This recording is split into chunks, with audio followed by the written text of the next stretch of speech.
By the time I got to the county marriage office, my mother had already introduced me to the room as a woman who couldn't keep her legs closed. That was her opening statement. Not hello. Not we need help. Not my family is falling apart.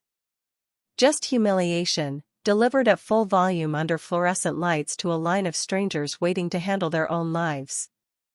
It followed the exact design she had used on me for years.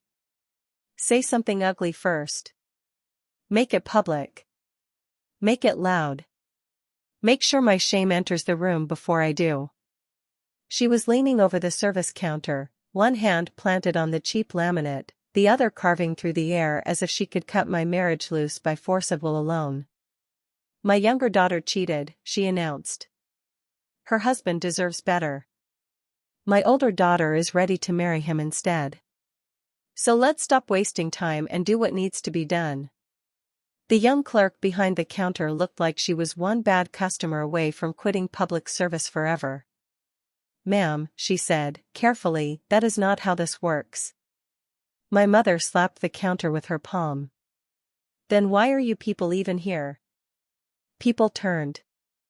A man filling out paperwork near the wall stopped writing. An older woman waiting with her husband lowered her glasses and stared. Two guards further down the hallway exchanged a look that said they were deciding whether this was still just family drama or whether it had become an actual problem. And there I was, still in the doorway, my purse over my shoulder, listening to my mother try to reassign my husband like a cancelled reservation. That should have been the most humiliating moment of my life. It wasn't. The worst part was how familiar it felt. Because standing there in that doorway, listening to my mother offer up my marriage like a peace treaty for my sister's ninth disaster, I realized something I should have admitted years earlier: nothing happening in that room was new. Not the lies. Not the public performance. Not the way my mother turned Samantha's failure into my debt. Not even the speed. In my family, blame had always traveled faster than truth. And that morning, my mother had arrived early enough to make sure it got there first. I walked toward the counter. The second she saw me, her whole face lit up, not with relief, not with love, but with the satisfaction of a person finally receiving the object she intended to drag into place. There she is, she said to the clerk. My ungrateful daughter. Ask her yourself. I stopped a few feet away. I was sleeping. The room went still for a beat. My mother laughed, a hard, ugly sound. Tell that to your husband. I already did. That made her blink. Only once, but I noticed. Because she had not expected calm. She had expected panic. Tears. Pleading. Shame. In my family, those were the emotions people preferred from me. They made me easier to control. What she got instead was a woman who had been awake since dawn, cried in the bathroom once already, and was now too exhausted to offer distress on command.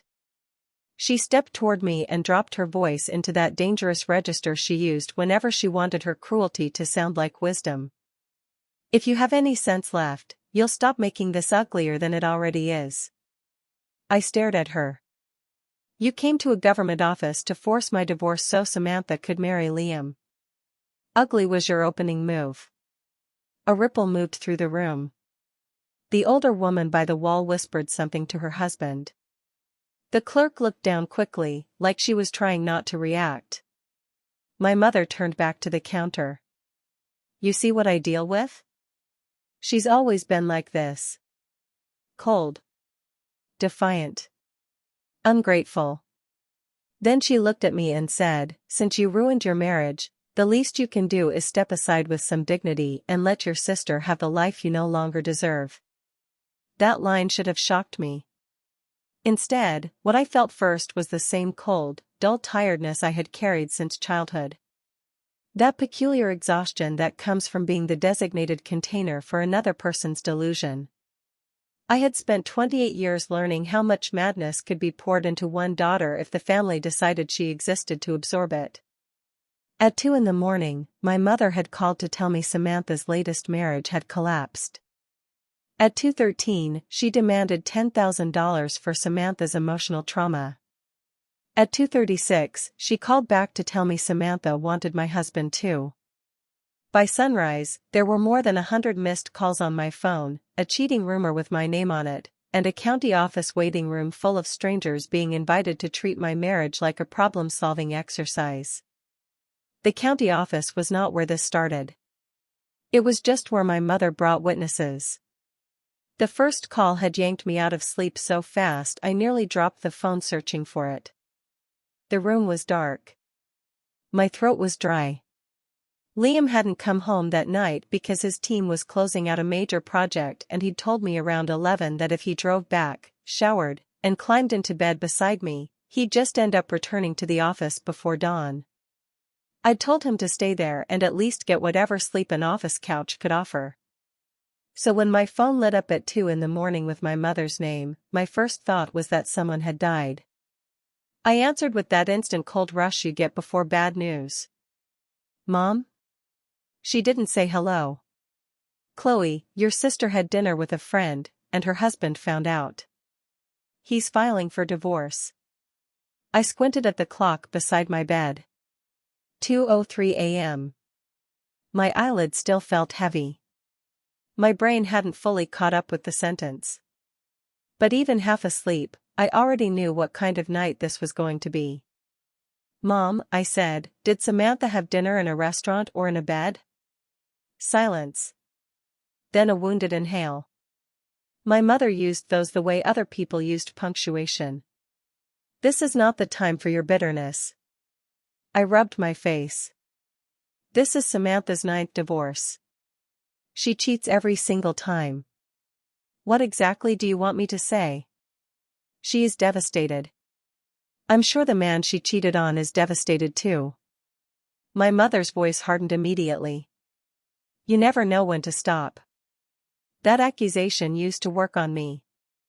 It meant I had said a fact she couldn't rearrange. "I'm going back to sleep," I said. "I have work in the morning." "No, you listen to me. She is in pieces right now. You should have some compassion for your own sister." Compassion. That word always moved in one direction in our family. When Samantha dropped out of high school after getting involved with an older married man and his wife publicly humiliated her, compassion was demanded from me. When Samantha ran around with people who treated laws like dares, wrecked cars, drank too much, and came home with excuses instead of responsibility, compassion was demanded from me. When she manipulated her way through one marriage after another, always choosing badly and always cheating eventually, compassion was demanded from me. Samantha never had to offer any. That was not her role. In my family, Samantha collected sympathy and I collected consequences. "Mom," I said, "I can't help her.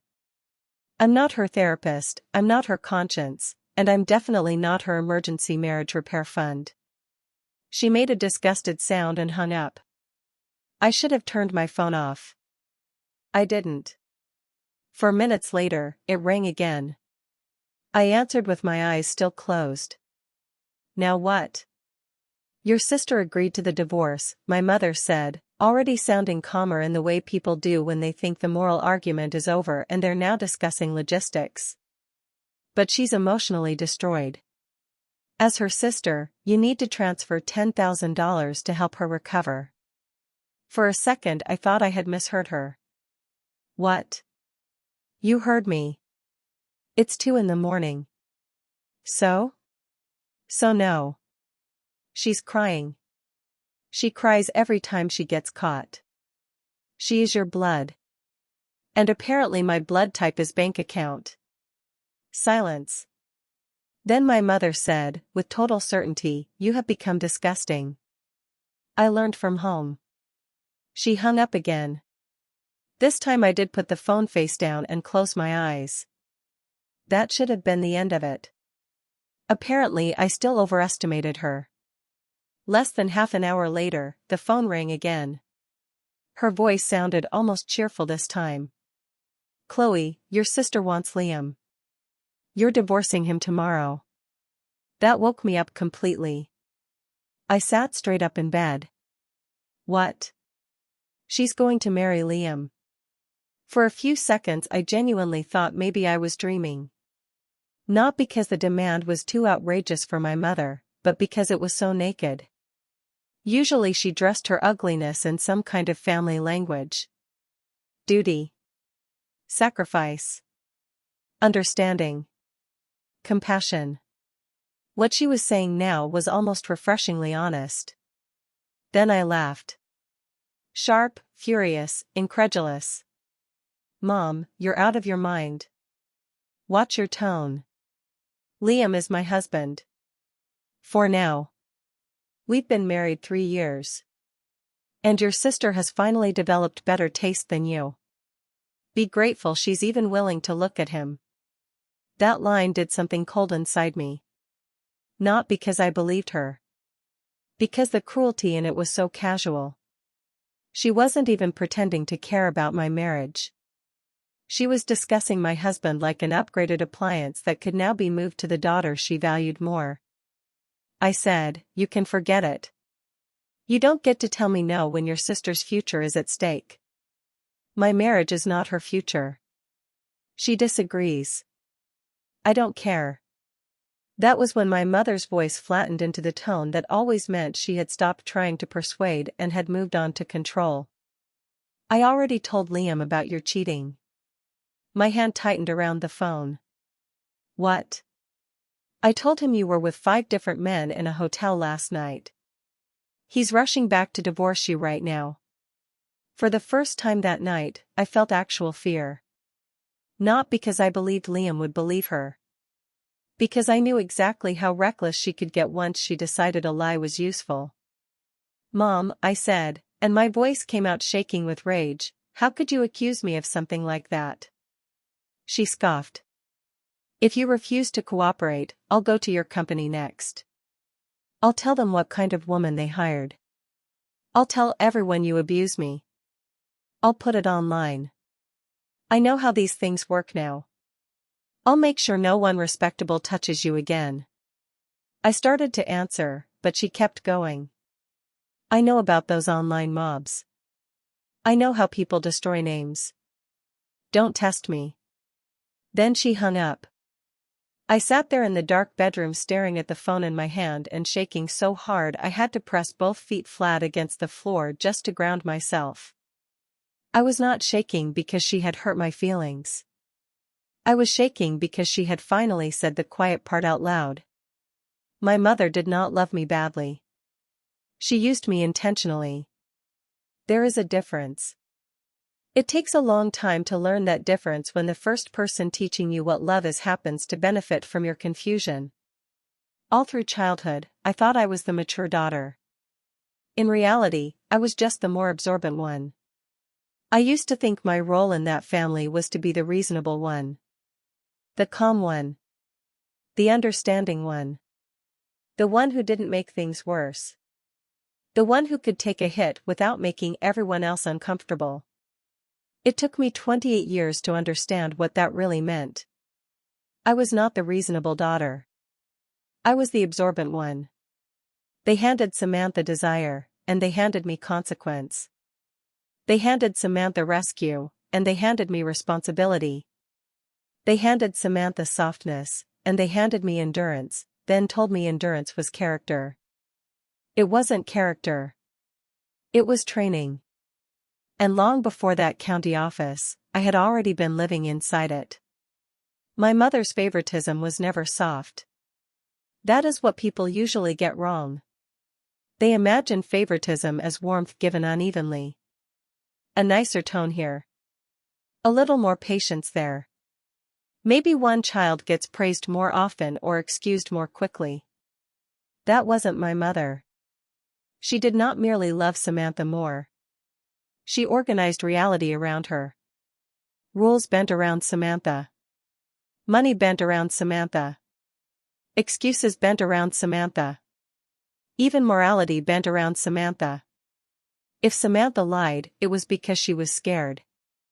If Samantha cheated, it was because men disappointed her. If Samantha took, it was because life owed her. If I objected, it was because I lacked compassion. That was my mother's real gift. She could take the same event, strip one daughter of innocence, and hand the other daughter a crown made out of the wreckage. When I was 8, Samantha ruined the white dress our aunt bought me for a school ceremony because she wanted the ribbon off it. My mother looked at the torn fabric and said Samantha had better features anyway and white suited her more. I was told not to be selfish. When I was 11, Samantha forgot her dance recital and blamed me for not reminding her. My mother made me apologize for sabotaging my sister's confidence. When I was 13, Samantha got dumped the morning of my birthday dinner and showed up crying halfway through. My mother blew out my candles herself and said we were not going to be petty about timing when my sister was suffering. When I was 15, the small savings account my grandmother had quietly started for me disappeared because Samantha needed money for a cosmetology program she abandoned in under 6 months. When I asked what happened, my mother said college loans were character building and accused me of keeping score inside a family. When I was 16, Samantha started slipping out with older men and returning at odd hours smelling like perfume, cigarette smoke, and somebody else's leather seats. My mother sat at the kitchen table all night waiting for her and then turned to me at dawn to ask why I hadn't been a better influence. That was my childhood. Not open war. Worse. A system. A queen and a fallback. A favorite and a servant. A daughter for luxury and a daughter for labor. Samantha was 3 years older than me and beautiful in that obvious, decorative way that makes adults project goodness onto a face before a person has earned any of it. Big eyes. Glossy hair. Soft voice when she wanted something. She could cry on cue, charm on schedule, and make poor judgment sound like bad luck. I was the practical one. Quiet. Watchful. Good grades. Capable. The child who noticed when milk was low, who remembered appointments, who signed forms, who didn't ask for much because asking almost never ended well anyway. My mother loved those differences. Samantha got rescued. I got recruited. So when my mother told me at 2:30 in the morning that I should hand over my husband because my sister wanted a new one, part of me was horrified. Another part was just tired that the pattern had finally become this obvious. As soon as the sun came up, I called Liam. He answered on the second ring.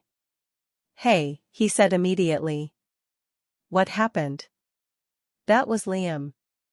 No slow hello. No vague confusion. He knew my voice too well to miss the damage in it. "My mother called all night," I said. Pause. "That bad?" "She says Samantha's husband is divorcing her." "That tracks." "She wants $10,000. Also tracks." I almost laughed. Then I said, "She also wants you." Silence. Then, very quietly, "Wow." "Yeah." I told him everything. The demand. The cheating lie. The threat to go to my company. The county office. The plan to force a divorce and immediately set him up with Samantha like this was some kind of grotesque family exchange program. By the time I finished, I was standing in the kitchen with one hand braced against the counter because my legs felt unreliable. Liam let me breathe for a second before he said, "I'm already getting dressed. Don't go anywhere until we talk." "She said she told you I cheated." "I know." I went still. "What?" "She texted me around 3. I had my phone on silent because I'd finally fallen asleep on the office couch, so I didn't see it until 20 minutes ago. My stomach dropped. And I know your mother." That should not have made me emotional. It did. Because it was so simple. He knew my mother. He knew me. He did not need theatrics, tears, or proof to understand where credibility lived. She also left me 2 voicemails, he said. One demanding I meet her at the county office to handle the divorce like a man. One saying Samantha would make a better wife because she understands what successful men need. I let out something between a laugh and a sob. That's disgusting. It is. What do? We do not panic, he said.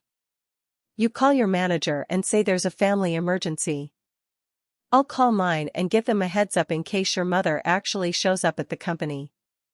Then we meet at the county office because if she's crazy enough to threaten a public scene, she's crazy enough to make one.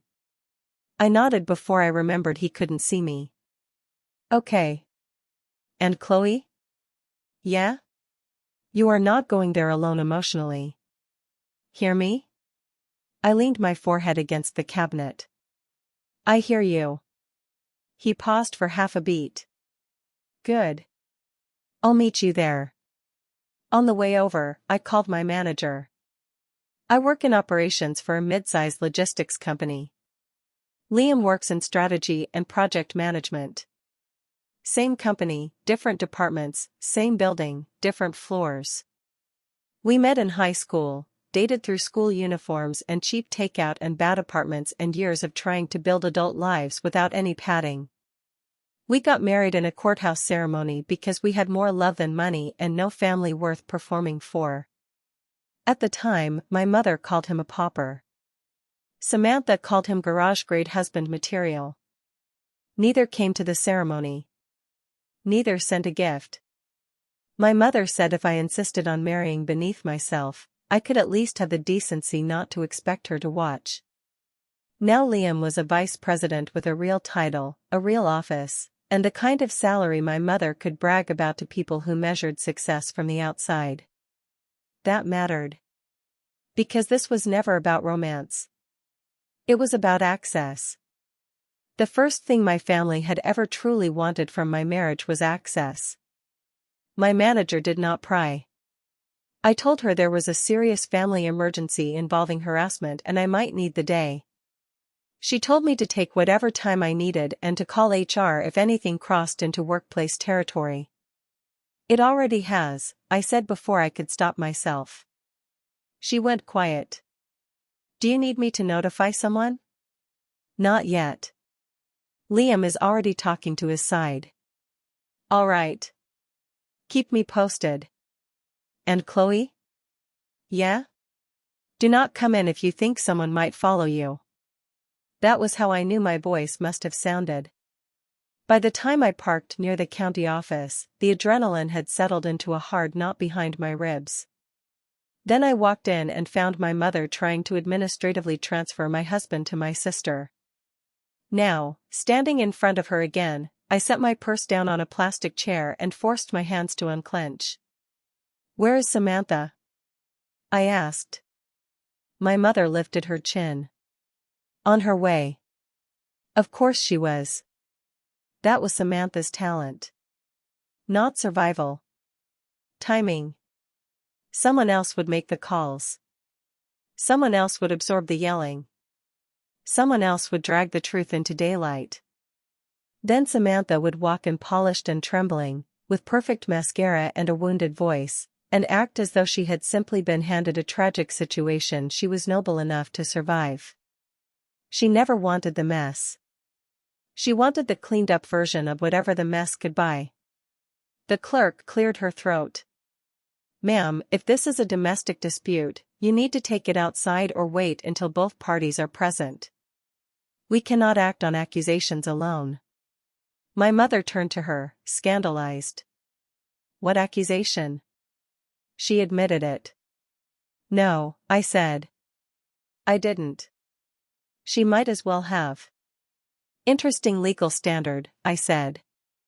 The clerk looked down very quickly. My mother saw that and went straight back into performance mode. I am her mother, she said, hand on her chest. Do you think I would come down here like this if it weren't serious? Yes, I thought. That was exactly what I thought. Out loud, I said, you came down here because Samantha wants my husband. The room shifted. The older woman waiting with her husband actually whispered, "Oh my lord." My mother spun toward me. "If you're going to speak, at least speak honestly." "I am." "She does not want your life. She wants better choices." The absurdity of that sentence almost made me dizzy. Then I heard heels on tile. Samantha. She appeared exactly the way I expected her to. Cream blouse, fitted trousers, hair smooth, makeup perfect in that calculated way that pretends not to be calculated. Her eyes were pink enough to imply crying. Not swollen enough to prove it. She carried a handbag that probably cost more than my first car. She also carried herself like a woman entering a scene she still believed she could win. When she saw me, her face softened. "Chloe," she said, in that gentle, falsely pained voice that had manipulated more men than I could count, "I wish you hadn't made this so public." I laughed. "You're at a county office trying to marry my husband before lunch." She winced delicately, as though I were the one behaving badly. "That's not what this is." "Great.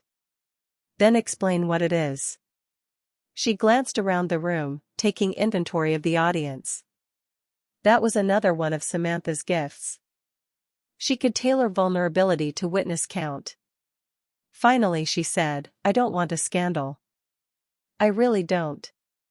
But Liam deserves peace, and after what he learned about you, I just think someone has to think practically." The room got even quieter. I stepped closer.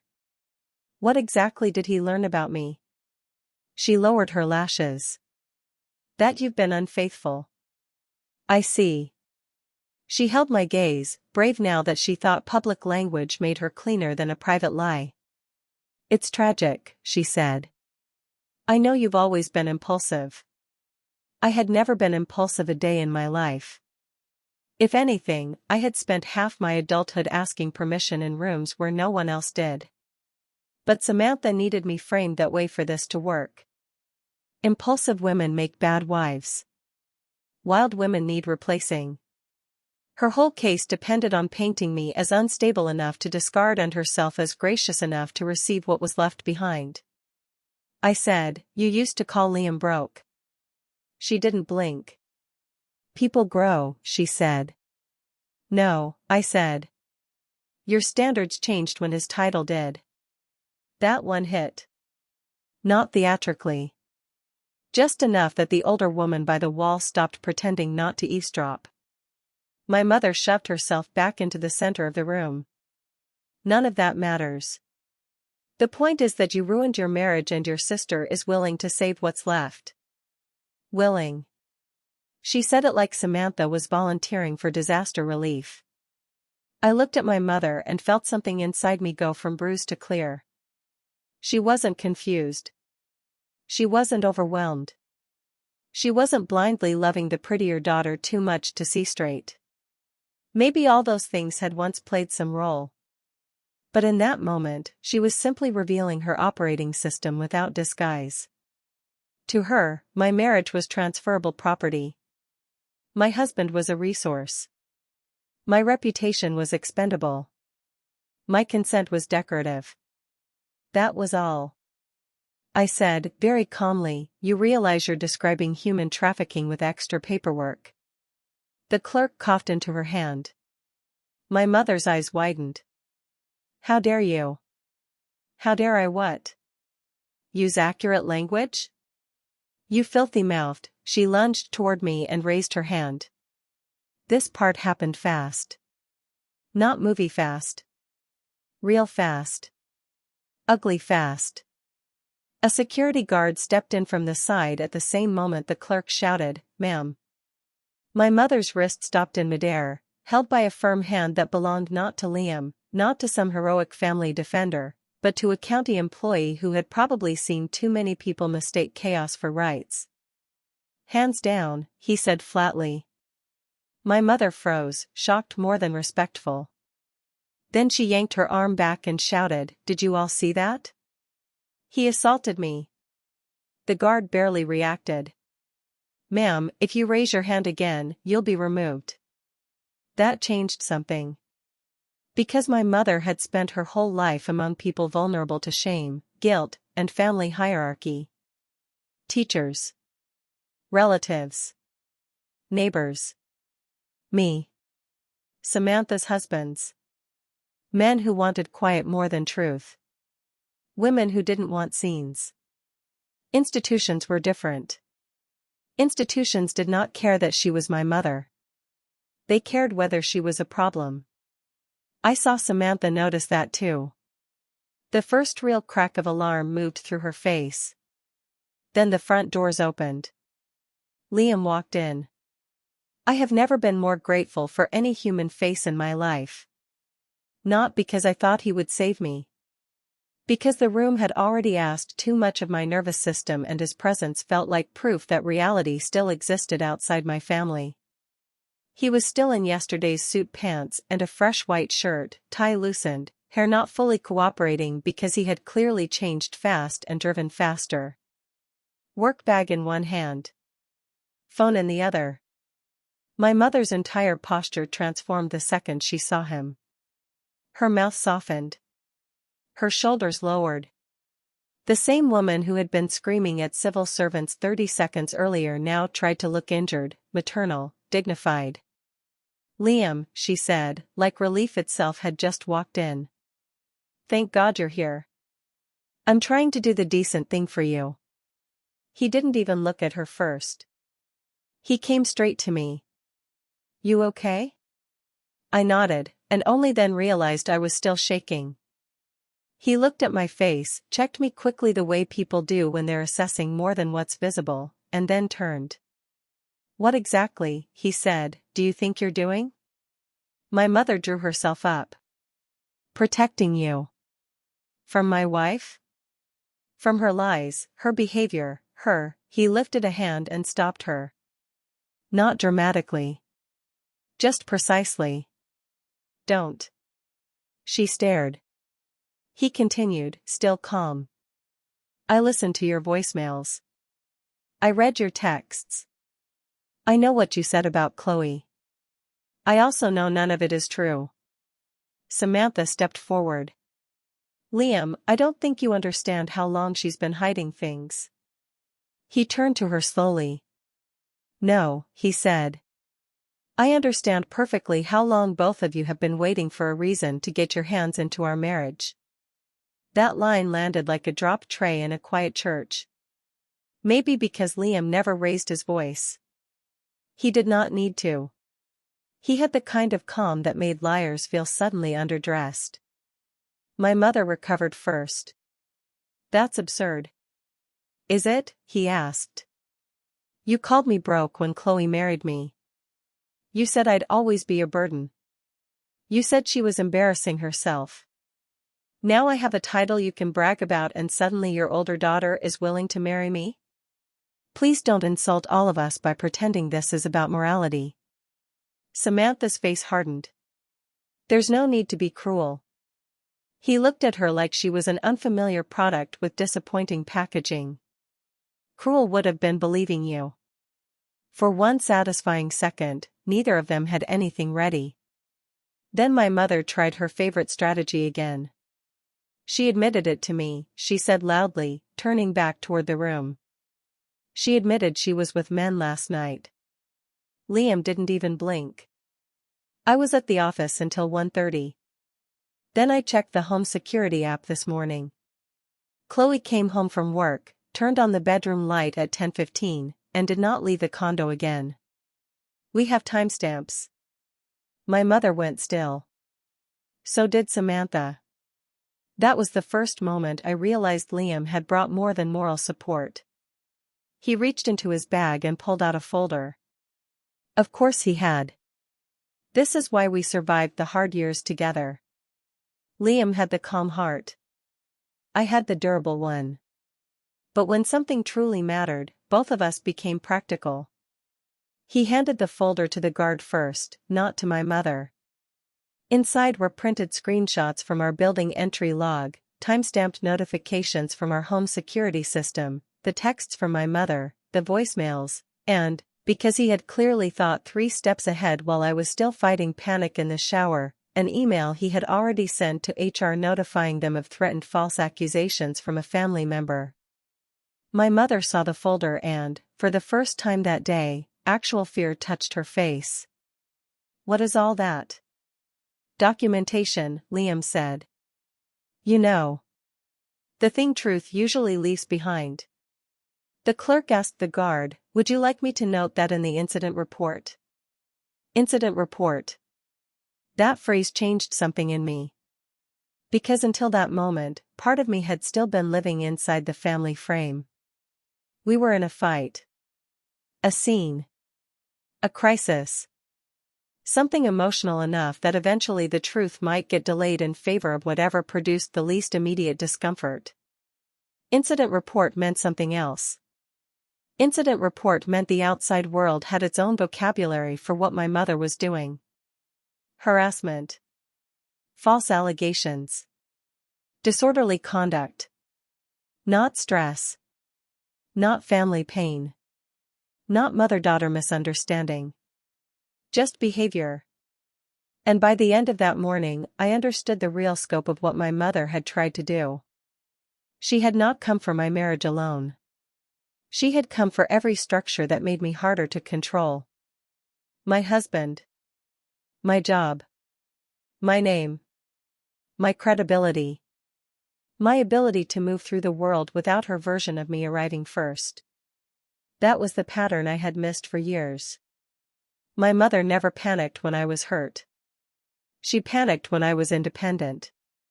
Because independence is expensive for people who built their lives around your availability. I heard myself say, "Yes. Please note it."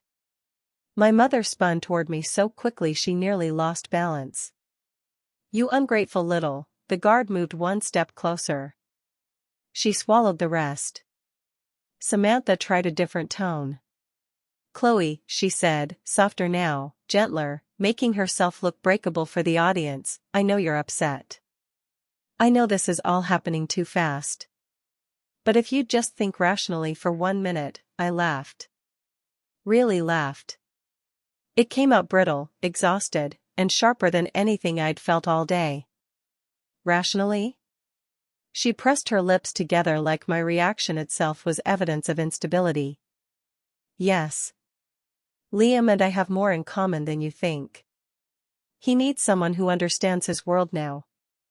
That line should have offended me. Instead, it clarified everything.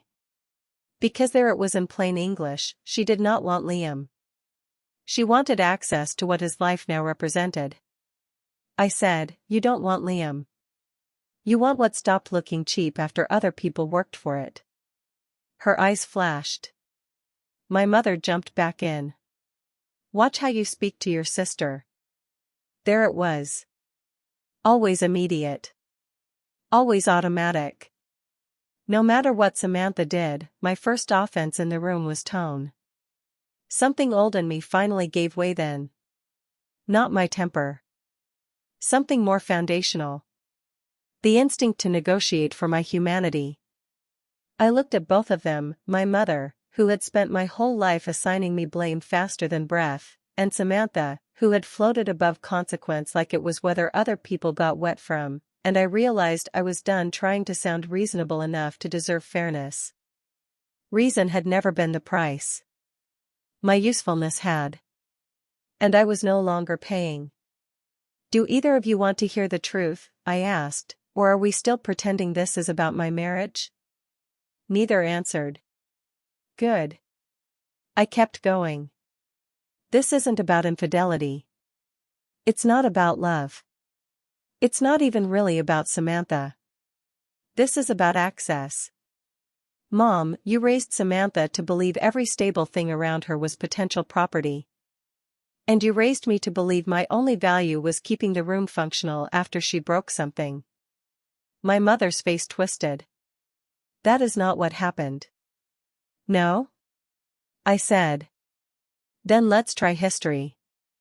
I turned slightly, not to the room exactly, but not away from it either. I no longer cared who heard. When I was 15, Grandma's savings account for me disappeared because Samantha needed tuition for a beauty program she quit in 4 months. Mom said I was selfish for asking where the money went. My mother inhaled sharply. That was family money. I nodded. Exactly. Whenever it was mine, it became family money. Whenever it was Samantha's, it became untouchable. I lifted one finger. When I was 19 and my laptop died before finals, I was told to borrow one and stop dramatizing. The same year Samantha wanted a better car, Mom called 3 relatives for loans. A second finger. When Samantha moved in with a married man and got thrown out by his wife, I was the one sent to pick her up at 2 in the morning. Mom cried the whole drive home about Samantha's pain. No one asked how it felt to be the cleanup crew. A third finger. When Liam and I got married, you both called him a loser. You said I was settling. You refused to come. Now that he has a title you can repeat to other people, suddenly Samantha deserves him. The room had gone so quiet I could hear paper rustling at the next counter. My mother tried to interrupt. I cut across her. No. You've had your whole life. She actually flinched. I had never spoken over her before. Even as an adult, even married, even employed, even living apart, some old animal part of me still paused when my mother wanted control. Not anymore. In my family, I said, my sister collected sympathy and I collected consequences. She made choices, and I got assigned responsibility. She ruined things, and I got accused of not caring enough. She wanted money, gifts, help, excuses, rides, emotional support, rescue from bad decisions, and now apparently a replacement husband. And every single time, Mom showed up not asking what was right, but what I was willing to surrender. Samantha's eyes filled. For a second an outsider might have mistaken it for remorse. I didn't. She cried when exposure threatened comfort. Not before. That's so unfair, she whispered. There it is, I said. She blinked. What? The one sentence you've never heard directed at anyone but yourself. My mother barked, you vile girl. After everything I've done for you. That phrase hovered in the air before she even said it, and then she said it exactly the way I knew she would. After everything I've done for you, I looked her dead in the face. What exactly did you do for me, Mom? She opened her mouth. I didn't wait. You fed me? Housed me? Kept me alive? Congratulations. That was the legal minimum after choosing to have a child. Her face went white with fury. I kept going. You want credit for raising me? Fine. Let's be specific. You raised me to apologize first. To give things up early so Samantha wouldn't be upset. To explain your favoritism as different needs. To believe being the easier daughter meant I should also be the cheaper one. You trained me to think endurance was the same as love. Liam looked at me then, not surprised, but steady, like he could feel something tectonic shifting under the whole scene. My mother spat, you were always harder. No, I said. I was always easier to use. That line hit. I could feel it move through the room. My mother's mouth opened and closed. Samantha looked away. I used to think my role in that family was to be the reasonable one. The calm one. The one who didn't make things worse. The one who could take a hit without making everyone else uncomfortable. But in that room, under fluorescent lights, with county employees and strangers and my husband and my mother all watching, I finally understood what my role had really been. I was not the reasonable daughter. I was the absorbent one. They handed Samantha desire, and they handed me consequence. They handed Samantha rescue, and they handed me responsibility. They handed Samantha softness, and they handed me endurance, then told me endurance was character. It wasn't character. It was training. And that morning, in a government office full of strangers, I felt the training crack. My mother did what she always did when words stopped working. She went for the body. This time she lunged for my arm instead of my face, like if she could drag me physically back into daughterhood the truth would lose momentum. The guard intercepted her before she got there. "Ma'am, that's enough. Step back now. I am her mother. And you are causing a disturbance." It was such a clean sentence. No mythology in it. No hierarchy. No reverence. Just behavior and consequence. That, more than anything else, cracked the old spell. My mother started shouting. At the guard. At the clerk. At me. At Liam. At the room. She accused the office of corruption, incompetence, anti-family bias. She accused Liam of being manipulated. She accused me of poisoning Samantha's life since childhood because I had always been jealous. She accused the guard of assault. She accused the clerk of dragging her feet because she was probably that kind of woman too. The performance got bigger and less coherent. That is another thing about systems like ours. Inside the house, their logic can feel total. Once dragged into daylight, it starts sounding exactly as insane as it is. Security called for backup. A second guard arrived. The clerk finally said, in a tone of practiced exhaustion, "Ma'am, if you do not leave the premises, law enforcement will be contacted." My mother turned to Samantha, breathing hard. "Say something." Samantha's eyes darted between me, Liam, the guards, and the growing audience. Then she tried one last trick. She cried harder and said to me, "I'm sorry my life has been so messy. I'm sorry that makes you hate me." The line was perfect for strangers. Vulnerable. Reflective. Generous, even. Too bad I knew the translation. She wasn't apologizing. She was trying to turn my anger into my character flaw. I looked at her and said, "You don't need a new husband. You need a life that isn't built out of other people's sacrifices." That got through. Her face changed. Actually changed. Not because I had insulted her. Because I had named the hollowness. "You think you're better than me," she whispered. "No," I said.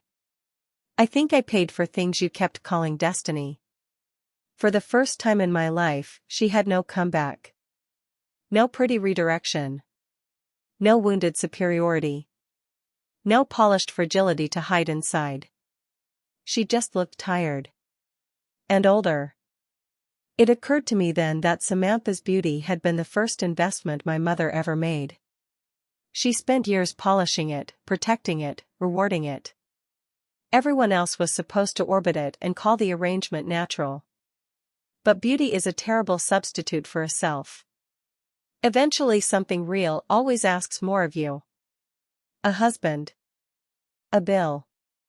A child. A mortgage. A law. A job. A month alone. A morning after the affair. A year without rescue. Something eventually asks who you are when the room stops volunteering itself to hold you up. That was the question waiting for Samantha now.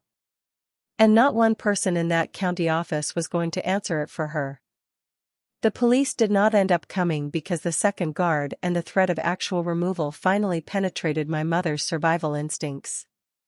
Not her conscience. Just her instincts.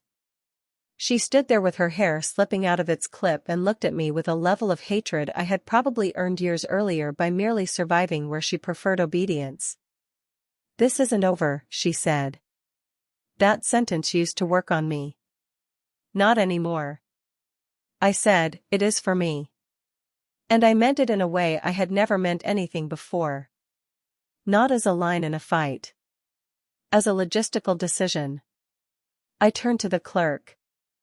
"I'd like a copy of the incident report instructions." "Of course," she said immediately. I turned to the guard. "And if they come to my workplace?" He nodded toward Liam's folder. Document everything.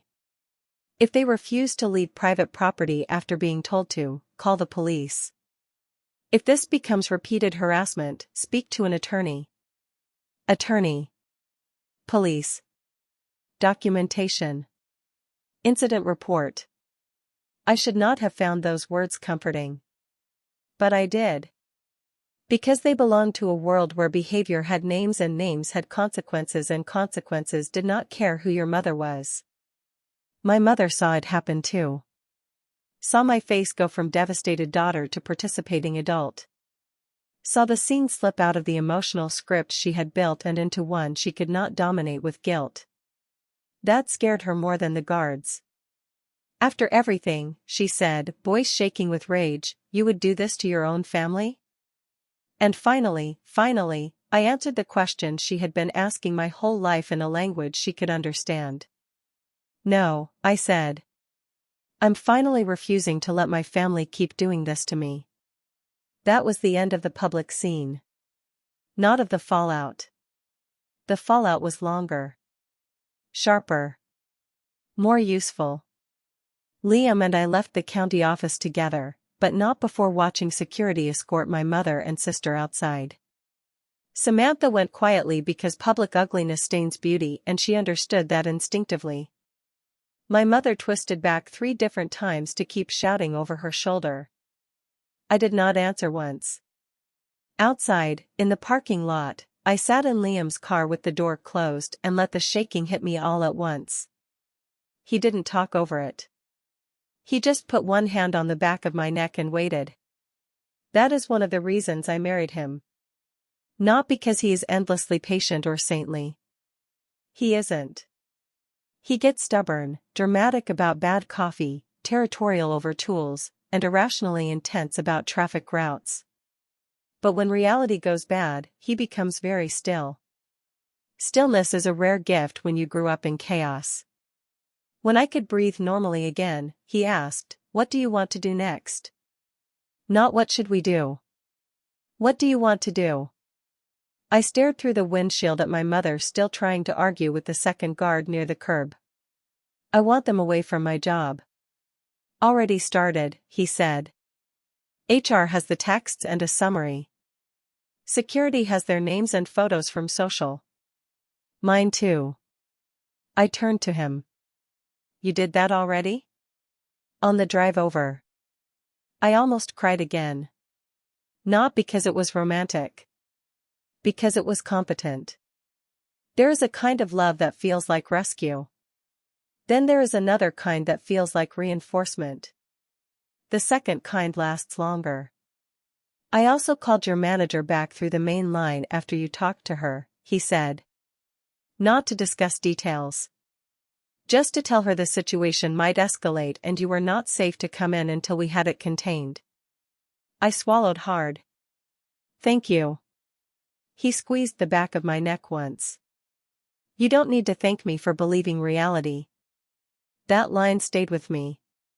My mother did try the company. Not that day. She needed time to regather her righteousness. 2 mornings later she showed up in the lobby with Samantha beside her, both dressed like they were attending church, and demanded to speak to the leadership responsible for protecting immoral women. The front desk had been warned. Security had their photos. HR had copies of the voicemails, the county office report number, and Liam's summary of events. My mother got exactly 7 minutes of public embarrassment before she was informed she was trespassing and would be escorted out if she refused to leave. Samantha cried. My mother threatened the company's reputation. The company, being a company, cared mainly about liability and disruption, not maternal heartbreak. They were removed. Again. I found out because HR called me into a meeting that afternoon. Not disciplinary. Procedural. They wanted to document the incident, confirm I felt safe, and tell me any future contact from either woman should go directly to security. I sat in that bland conference room with a box of untouched tissues on the table and realized I was having the most surreal experience of my adult life, Institutions were taking me more seriously than my own mother ever had. When I got home that evening, I blocked both their numbers. Then their emails. Then every social account I could think of. Then I sat on the edge of the bed and cried harder than I had cried at the county office. Because boundaries sound clean in theory. In practice, they bleed. Even when the relationship is toxic, even when the person never deserved the access, some primitive part of you still reacts to separation like loss. Not because the bond was good. Because it was old. Liam came in from the kitchen with 2 mugs of tea and stopped when he saw me. "Oh, Chloe." I laughed through tears. "I know. It's stupid." "No, I'm relieved and furious and guilty and exhausted and weirdly sad that I'm sad." "That's not weird." I wiped my face with my sleeve. Part of me keeps waiting for the moment she turns back into a mother. He sat beside me and handed me the mug. She might not. I knew that. That is why hearing it hurt. He looked down at his tea for a second, then said, "I've been thinking about something." "What?" "The first time I met your mother, she asked me what I could offer her daughter. At the time I thought she meant you." I looked at him. "She didn't," he said. "She meant herself. She's always treated closeness like a supply chain." That sentence was so exact it almost made me angry. Instead I nodded. Yes. That was it. My mother did not build relationships. She built routes. Routes for money, admiration, service, rescue, status, comfort, and reflected importance to flow toward her or through her chosen favorite. Anyone who interrupted the route became ungrateful. Anyone who questioned the route became cruel. Anyone who closed it became a traitor. I had closed it. No wonder my body treated it like a funeral. A week later, one aunt emailed me. Then 2 cousins texted. Then a family friend I hadn't spoken to in months sent a message that began, "I'm sure there are 2 sides, but your mother seems heartbroken." Of course she did. My mother had gone on tour. In her version, Samantha was devastated after a difficult divorce, I had become unstable and jealous, Liam had been manipulated by my coldness, and the whole county office scene had happened because I was ashamed of my own behavior. That was another reason systems like hers survive, they are narratively efficient. They produce simple stories for outsiders. Pretty older sister, suffering. Mother, devoted. Younger daughter, difficult. Who wants to hear the longer truth? The one where the difficult daughter was simply the only person in the house expected to function without applause? I did not launch a counter-campaign. That mattered to me. I sent one message, carefully worded, to the relatives who had reached out. There was a false public attempt to force a divorce, false accusations were made, workplace threats occurred, and the situation is now documented. I will not discuss private details further, but I will not tolerate harassment from anyone acting on my mother's behalf. That was it. Some people went quiet. A few wrote back with disappointment disguised as concern. One cousin called privately and said, "For what it's worth, this is not the first time people have noticed how your mother treats you differently." I sat with that for a long time after we hung up. Not because it surprised me. Because it meant the secrecy of my pain had been one more illusion. People had seen. They had just chosen comfort. That realization made me angrier than the outright cruelty in some ways. Cruelty is easy to identify. Passive spectatorship is harder. It leaves no bruises. Just a long sediment of loneliness. Samantha tried one final approach about 3 weeks later. She emailed from a new account. Not an apology. Of course not. A proposal. She wrote that she understood things had gotten too emotional, that Mom had overreacted, that maybe we could meet alone like sisters and reset expectations in a healthier way. She also mentioned, in the fourth paragraph, that her current housing felt unstable after the divorce and she needed somewhere peaceful to stay for a little while. I read the email twice and then laughed so hard I startled myself. There it was again. Every confession in my family came with an invoice hidden inside it.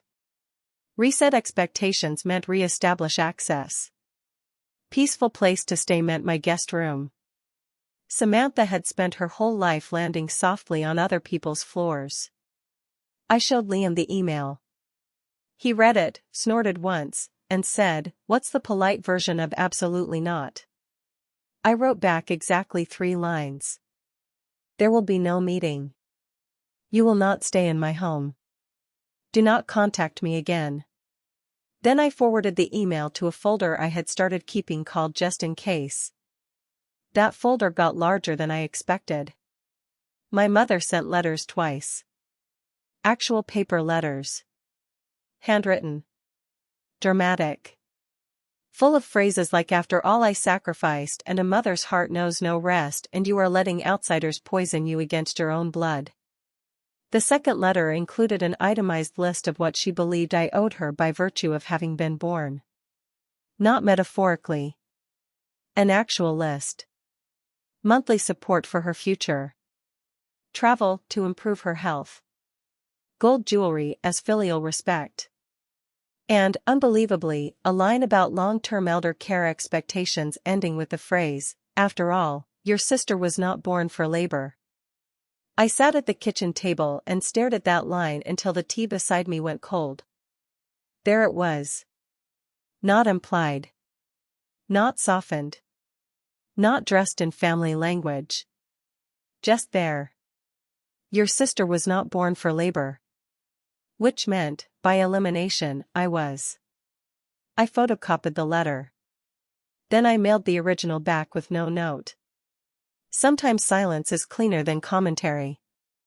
Around that time I started therapy. Not because I was falling apart. Because I was functioning too well. That sounds strange until you have lived it. There is a level of competence that is actually evidence of damage. The ability to move, work, soothe, organize, protect others, and continue producing normal adult life while your insides are basically one long bruise. My therapist said in our 3rd session, "You learned very early that being easy to use was the safest way to be loved." I laughed immediately. Then I cried so hard I had to stop talking. Because yes. That was exactly it. I had spent most of my life confusing low maintenance with virtue. I thought never asking for much made me strong. Really, it made me more available for exploitation. The work of the next year was not dramatic. No cinematic breakthroughs. No screaming revelations. Just repetitive, unglamorous rewiring. Learning that a request is not automatically a command. Learning that guilt is not proof of wrongdoing. Learning that another person's disappointment can coexist with my innocence. Learning that "but she's your mother" is not a moral argument. It is social pressure dressed as wisdom. Liam stayed steady through all of it. Not perfect. Steady. That matters. Sometimes he got angry on my behalf in ways that irritated me because they made me feel fragile. Sometimes I got quiet for a whole evening after hearing from a relative and he would ask 3 questions when I only had energy for 1. Sometimes he forgot that a normal family anecdote at dinner could leave me feeling like a child in a dangerous kitchen. But he learned. And I learned how to let someone stand with me without turning their support into proof that I was weak. That part mattered too. Because my mother had not just damaged my relationship with her. She had damaged my relationship with receiving. Every offer of help felt like future leverage. Every kindness felt preloaded with debt. It took me months to stop instinctively reaching for my wallet when Liam ordered takeout. Months longer to stop saying sorry when I cried without a clean reason. Samantha remarried again 11 months later. Not Liam. Some man in commercial real estate with a recently finalized divorce and, according to one cousin, a boat. I heard about it from the same cousin who had quietly acknowledged the favoritism months earlier. Apparently the wedding was small but expensive looking. My mother attended in champagne satin and told people she had always known Samantha would land well no matter what life threw at her.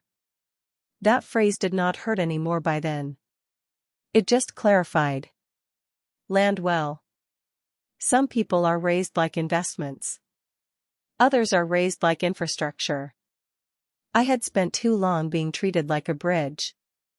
Useful only when people needed to get somewhere else. Not anymore. About a year and a half after the county office scene, Samantha called from a hospital hallway. Not crying this time. Not dramatic. Just tired enough to sound real. "Mom asked for you," she said. I stood in the break room at work with one hand around a paper coffee cup and stared at the vending machine like it might answer for me. "Is she stable?" I asked. "Yes." "Is she in danger?" No, that mattered. Because emergency changes obligation.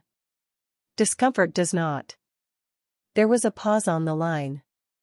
Then Samantha asked, softer now, "Are you coming?" A year earlier, that question would have dragged me back by the throat. Not because I loved better. Because I was conditioned faster. But by then I understood something I had not understood in that county office. Need is not the same thing as claim. And family need, in my mother's world, had always been a tool. A rope. A summons. A shortcut back into my life. So I asked the only honest question left. Why me? Samantha was quiet for a long time. Then she said, "Because you're the one who always came." That answer could have broken me once. Instead, I looked at my reflection in the vending machine glass and felt something settle cleanly inside me. Not anger. Not triumph. Recognition. "Yes," I said. I was. Then I hung up. I did not go to the hospital. Maybe some people will judge me for that. That is fine. People who were never raised as emotional livestock often have very elegant ideas about forgiveness and family duty. They imagine reconciliation is a staircase any decent person should be willing to climb if the other side eventually looks frail enough. What they do not understand is that some stairs lead back into a burning house. My mother recovered fully. She sent one more letter after that. Shorter this time. Angrier. Less polished. It accused me of hardness, selfishness, spiritual failure, and abandoning the woman who had given me life. It said she hoped life would teach me humility the same way I had taught her abandonment. I read it once and did not even cry. I just felt tired for a minute. Then free. Because by then I understood something I had spent most of my life missing: my mother's pain was real. It just wasn't always my responsibility. That distinction saved me. Not all at once. But permanently. People still ask what the worst part was. The cheating lie. The county office. The public humiliation. My mother trying to hand my husband to my sister like I had already forfeited him. The workplace threats. The years before it. But that was never the real question. The real question was this: what had my family actually been trying to take from me all along? It wasn't Liam. Not really. He was just the most visible thing they reached for. What they wanted was older than my marriage. Older than my job. Older than Samantha's divorces. Older than any single lie. They wanted my place. My place as the daughter who could be blamed first. The daughter who could be emptied out for the family and still be called selfish if she hesitated. The daughter whose stability was treated like public property. The daughter who could be surrendered before anyone had to ask harder things of Samantha. That was the role. That was the inheritance. That was the theft. And the morning my mother stood in a county office and tried to transfer my life to my sister, She finally made one mistake too many. She made the pattern visible. After that, there was nothing left to negotiate. My sister thought she was trying to steal my husband. My mother thought she was protecting her favorite child. But what they actually lost that day was much more valuable. Their access to the version of me that still believed love meant staying available. And that was the last thing they ever took from me.